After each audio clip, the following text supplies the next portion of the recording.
দল আজকে সন্ধ্যা ৬টায় আমরা প্রধান উপদেষ্টার সাথে সাক্ষাৎ করেছি। আমাদের প্রতিনিধি দলে ছিলেন জাতীয় নাগরিক পার্টির মুখ্য সংগঠক জনাব হাসনাত আব্দুল্লাহ, উপস্থিত ছিলাম সিনিয়র যুগ্ম আহ্বায়ক আমি আরিফুল ইসলাম আদি, উপস্থিত ছিলেন সিনিয়র যুগ্ম সদস্য সচিব ডাক্তার তাসনিম জারা এবং সিনিয়র যুগ্ম মুখ্য সমন্বয়ক আব্দুল হান্নান মাসুদ। আমরা তার সাথে দীর্ঘক্ষণ আলাপ করেছি। আমরা যে বিষয়গুলো নিয়ে তাদেরকে প্রায় 5টি বিষয় মূলত আমরা আলোচনা করেছি। আমাদের প্রথম বিষয়টি হচ্ছে গণ অভ্যুত্থানের 1 বছর হয়ে যাওয়ার পরেও আমরা এখনও দেখতে পাচ্ছি গণ অভ্যুত্থানে অংশগ্রহণকারী যারা শহীদ হয়েছেন, যারা আহত হয়েছেন, তাদের পুনর্বাসন, চিকিৎসা এবং তাদের নিরাপত্তা, সেই বিষয়টি এখনও নিশ্চিত হয়নি। আমরা কিছুদিন পূর্বে দেখেছিলাম শহীদ পরিবাররা তাদের দাবিতে মাঠে নামলে সেখানে পুলিশ লাঠিচার্জ করে এবং বেশ কিছু শহীদ পরিবারের সদস্যরা আহত হয়। আমরা সরকারের কাছে শহীদ পরিবার এবং আহত সহযোদ্ধা যারা আছেন তাদের পুনর্বাসন এবং নিরাপত্তা নিশ্চিতের জন্য আহ্বান জানিয়েছি। দ্বিতীয়ত বিষয় হচ্ছে জুলাই গণঅভ্যুত্থানে অংশগ্রহণ করেছে আমাদের দেশের আপামর জনতার সাথে প্রবাসে থাকা আমাদের সহযোদ্ধারা অংশগ্রহণ করেছেন, প্রবাসী ভাইয়েরা অংশগ্রহণ করেছেন। সেক্ষেত্রে সংযুক্ত আরব আমিরাতে আমরা সেখান থেকে বেশ কিছু লোক আটক হয়েছিল, তাদেরকে সরকারের পক্ষ থেকে উদ্যোগ নিয়ে নেওয়া হয়েছে। এখনও সেখানে 25 জন সহযোদ্ধা আইনি জটিলতায় আছেন। সে বিষয়ে যেন সরকার উদ্যোগ গ্রহণ করে সে বিষয়টিও আমরা দৃষ্টি আকর্ষণ করেছি। এর পাশাপাশি আরেকটি গুরুত্বপূর্ণ বিষয়, আপনারা জানেন সরকারের পক্ষ থেকে একটি গুম কমিশন করা হয়েছে। গতকালকে আন্তর্জাতিক গুম প্রতিরোধ দিবস ছিল এবং সেই গুম কমিশন স্পষ্টভাবে উল্লেখ করেছে গত 15 বছর ধরে বাংলাদেশে যে বিচার বহির্ভূত হত্যাকাণ্ড, গুম খুন হয়েছে সেখানে রাষ্ট্রীয় বিভিন্ন সংস্থার বিষয়ে তারা অভিযোগ আনছেন এবং প্রতিবেদনে উল্লেখ করেছেন। ফলে আমরা সরকারের কাছে সুস্পষ্টভাবে দাবি করেছি সরকার গুম কমিশনের প্রতিবেদন আমলে নিয়ে রাষ্ট্রীয় যেসব সংস্থার মধ্যে যেসব সদস্যরা এ ধরনের অভিযোগে অভিযুক্ত তাদের বিষয়ে যেন সুস্পষ্ট ব্যবস্থা গ্রহণ করে। এবং একই সাথে আমরা যে বিষয়টি আশঙ্কা করছি যে বাংলাদেশে গত 15 বছরে যে নির্বাচনগুলো হয়েছিল সেই নির্বাচনগুলোতে আমরা দেখেছিলাম রাষ্ট্রীয় সংস্থা বিভিন্নভাবে প্রভাবিত করার চেষ্টা করত। যারা বিরোধী দল হবে কারা সরকারে নির্বাচন করতে পারবে কি পারবে না, নানা বিষয়ে আপনারা তারা প্রভাবিত করত। সর্বশেষ 2024 সালে ইলেকশনের আগেও আপনারা দেখতে পারবেন বিভিন্ন দলকে নির্বাচনে এনে নির্বাচনকে অংশগ্রহণমূলক দেখার জন্য নানা ধরনের গ্রেপ্তার প্রভাবিত করার চেষ্টা করেছে। ফলশ্রুতিতে গুম কমিশন যে বিষয়টি এখানে উঠে এসেছে সেটাকে আমলে নিয়ে যথাযথ যেন পদক্ষেপ গ্রহণ করা হয়। আরেকটি বিষয় আমরা বলেছি যে ইতিমধ্যে জাতীয় ঐক্যমত্য কমিশন জুলাই সনদের চূড়ান্ত পর্যায়ে আছে, এখনও চূড়ান্ত হয়নি। সেই জুলাই সনদের আইনি ভিত্তির জন্য আমরা বলেছি জুলাই সনদের আইনি ভিত্তি এবং সাংবিধানিক ভিত্তির জন্য আগামী যে নির্বাচনটি হবে সেই নির্বাচনটি যেন অবশ্যই গণপরিষদ নির্বাচন হয় এবং সেই গণপরিষদের নির্বাচনের মাধ্যমে বাংলাদেশের দীর্ঘ 55-54 বছরের যে রাজনৈতিক সংকট, যে একক ব্যক্তিকেন্দ্রিক যে স্বৈরতান্ত্রিক মনোভাব কিংবা কাঠামো গড়ে উঠছে সেটার স্থায়ী সমাধানের জন্য আমরা মনে করি আগামী নির্বাচনটি গণপরিষদ নির্বাচন অনুষ্ঠিত হয়ে এবং সেটা নতুন সংবিধান প্রণয়ন করবে। একই সাথে আমরা দেখেছি বর্তমান যে নির্বাচন কমিশন আছে এই কমিশন গঠনের সময় আমরা তখন নাগরিক কমিটির পক্ষ থেকে প্রতিবাদ জানিয়েছিলাম এবং এখনও আমরা প্রধান উপদেষ্টার দৃষ্টি আকর্ষণ করছি সেই বিষয় যে নির্বাচন কমিশন তাদের সক্ষমতা এবং নিরপেক্ষতার বিষয় যেন প্রধান উপদেষ্টা ভূমিকা রাখেন। কারণ আপনারা দেখতে পাচ্ছেন কিছুদিন পূর্বেও একটি নির্বাচন করার পূর্বে যা সীমানা নির্ধারণ নিয়ে ইসি ভবনের মধ্যে যেভাবে অন্য পক্ষকে যেভাবে হামলা করা হয়েছে সেই বিষয়টি আসলে ইসির সক্ষমতা এবং একই সাথে তার নিরপেক্ষতা নিয়েও প্রশ্ন আসছে। একই সাথে আমরা আরেকটি বিষয় গত কয়েকদিন ধরে লক্ষ্য করেছি যে সরকারের পক্ষ থেকে কিন্তু গত 3টি নির্বাচন যে জুলাই ঘোষণাপত্র দেওয়া হয়েছে সেই ঘোষণাপত্রে সরকার উল্লেখ করছেন গত 3টি নির্বাচন অবৈধ নির্বাচনের মাধ্যমে ফ্যাসিস্ট সরকার এখানে চেপে বসেছে।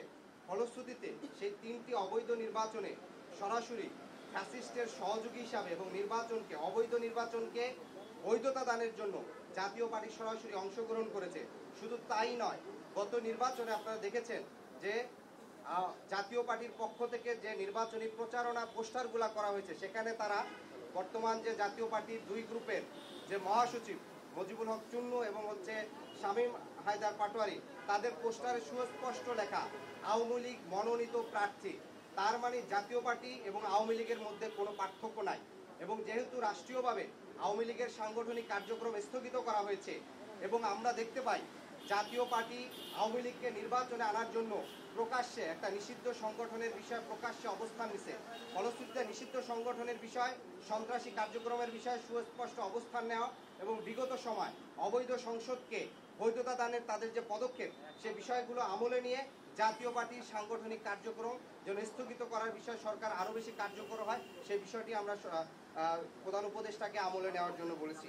ওভারঅল আমরা 5টি বিষয় বলেছি: শহীদ ও আহত পরিবার, প্রবাসী যোদ্ধাদের বিষয় বলেছি, গুম কমিশনের বিষয়ে আমলে নেওয়া এবং আগামী নির্বাচন গণপরিষদ নির্বাচন অনুষ্ঠিত করা এবং একই সাথে আওয়ামী লীগ এবং জাতীয় পার্টির বিষয় সরকারের আরও কার্যকরী ভূমিকা। আওয়ামী লীগের যেসব হত্যা মামলায় যারা এখনো মামলায় আছেন, তাদের অনেককে আটক করা হয় নাই, কিংবা যাদের বিরুদ্ধে মামলা হয়েছে সরকারের কাছ থেকে সুস্পষ্টভাবে কোনো সমন্বিত পদক্ষেপ আমরা দেখি না। অনেক সময় দেখি একজনের নামে অনেকগুলা বেশি মামলা হয়, যে মামলাগুলো অনেক সময় মেরিটলেস হয়। ফলশ্রুতিতে এটি একটি নানা ধরনের কনফিউশন তৈরি করে। ফলে সরকার যে বিচারের উদ্যোগ নিয়েছে, সেই বিচারটি বাস্তবায়ন করতে হলে একটি কার্যকরী পদক্ষেপ যেন গ্রহণ করা হয়। একই সাথে সারা দেশের যে আইন শৃঙ্খলা পরিস্থিতি, সে বিষয়টিও উপদেষ্টাকে আমলে নেওয়ার চেষ্টা করার জন্য অনুরোধ করছি। আর সরকারের পক্ষ থেকে আমরা দেখেছি যে বাংলাদেশে একই সাথে অনেকগুলো বিশ্ববিদ্যালয় ছাত্র সংসদ নির্বাচনের বিষয় সরকার উদ্যোগ নিছে, সেটি যেন সুষ্ঠু সুন্দরভাবে অনুষ্ঠিত হয়, কোনো ধরনের বাধার সম্মুখীন যেন না হয়, সেটি বিষয়ে যেন কার্যকর পদক্ষেপ নেয়। আর ইসির বিষয়ে আমরা আরেকটু বিষয় বলেছি যে জুলাই সনদে আমরা এর পূর্বে বলেছিলাম যে সরাসরি নারীর আসনে নারীদের প্রার্থীর বিষয়ে পুনর্বিবেচনা করার জন্য তা 100 আসনে সরাসরি যেন ভোটের বিষয়টি তারা দেখে। এবং আরেকটি বিষয় হচ্ছে ইসির পক্ষ থেকে একটি কথা বলা হয়েছে যে 31শে অক্টোবরে যাদের বয়স 18 হবে শুধুমাত্র তারা ভোট দিতে পারবে। তার মানে আগামী 6 মাস পরে যে নির্বাচনটি হবে, ওই দিনও যদি কারো বয়স 18 হয়, সে কিন্তু নির্বাচনে অংশগ্রহণ করতে পারবে না। ফলশ্রুতিতে আমাদের এই গণ অভ্যুত্থানে তরুণদের সরাসরি সক্রিয় যে অংশগ্রহণ করেছিল, সেই জায়গা থেকে আমরা মনে করি এটিকে আরেকটু নমনীয় হয়ে বরঞ্চ ফেব্রুয়ারিতেও যাদের 18 বছর পূর্ণ হবে তারাও যেন সরাসরি নির্বাচনে অংশগ্রহণ করতে পারে, সেই জায়গাটিতে যেন আমলে নেওয়া হয়। একটু আগে জামাত ইসলামী তারা সংবাদ সম্মেলন করেছিল এবং তারা বলেছেন যে আগামী জাতীয় সংসদ নির্বাচন নীল নকশার হতে পারে, তার আশঙ্কা করেছেন। আপনারাও কি তেমন আশঙ্কা করছেন কিনা? দেখেন, আমরা এর আগেও আমরা আমাদের বক্তব্যে বলেছি, আমরা বর্তমানে যে নানা ধরনের বিষয়গুলো দেখতে পাচ্ছি, পুরনো যে এস্টাবলিশমেন্ট, বিশেষ করে সরকারের ভিতরে থাকা বিভিন্ন সংস্থার কিছু সদস্য, উচ্চাকাঙ্ক্ষী কিছু সদস্য, যারা পূর্বের নির্বাচনগুলোকে নানাভাবে প্রভাবিত করে একপাক্ষিক একটা প্রি ডিসাইডেড ইলেকশন করেছে, বিশেষ করে 2008, 2018 সাল কিংবা 14 এবং কি সর্বশেষ 2024, সেই চক্রটাকে আমরা এখনো নানাভাবে সক্রিয় দেখি। যার সর্বশেষ উদাহরণ আমরা দেখেছি যে গণ অভ্যুত্থানে সক্রিয় অংশগ্রহণ করা একটি রাজনৈতিক দলের প্রধানকে অন ক্যামেরা যেভাবে প্রকাশ্যে তাকে আঘাত করা হয়েছে, তাকে পুরো হত্যার উদ্দেশ্যে তাকে মেরে পুরো একটা দেশের রাজনৈতিক পরিস্থিতিকে অন্যদিকে নিয়ে যাওয়ার চেষ্টা করা হয়েছে, সেই বিষয়টি কিন্তু নানাভাবে কিন্তু এগুলো আমলে নেওয়ার বিষয়। ফলশ্রুতিতে আমরা এই বিষয়টি আমরাও মনে করি যে বিভিন্ন এস্টাবলিশমেন্ট, বিশেষ করে এখানকার বিজনেস এস্টাবলিশমেন্ট, মিডিয়া এস্টাবলিশমেন্ট, সরকারের ভিতরে থাকা নানা ধরনের সংস্থাগুলো একটা তাদের পুরনো কাঠামো ধরে রাখার জন্য মরিয়া হয়ে যাচ্ছে এবং নানা ধরনের তৎপরতা দিচ্ছে।